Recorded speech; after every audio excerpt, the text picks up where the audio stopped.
When you crochet something, you crochet a bunch of stitches in either rows or rounds. The difference being that rows create something flat and rounds create something 3D. So a stitch from the outside of a fabric looks like a vertical V.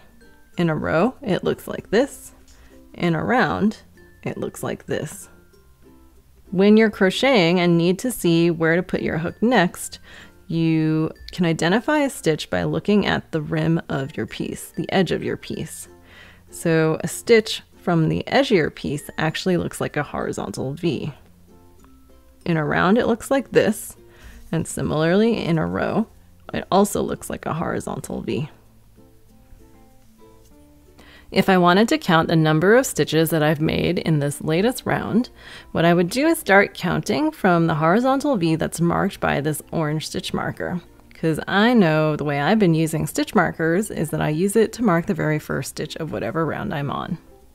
So if I go around the rim, I'm going to be counting the number of horizontal V's that I see.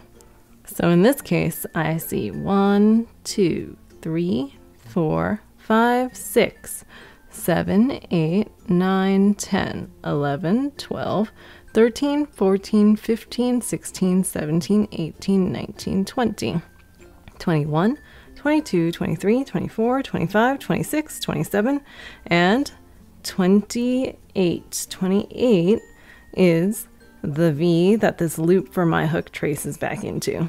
You do not count the loop for your hook as a stitch. It's the same concept when you count stitches in a row, except you usually don't use a stitch marker in rows since you can see where a row starts and ends.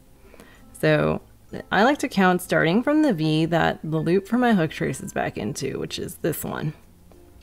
So this is stitch number 1, 2, 3, 4, 5, 6, 7, 8.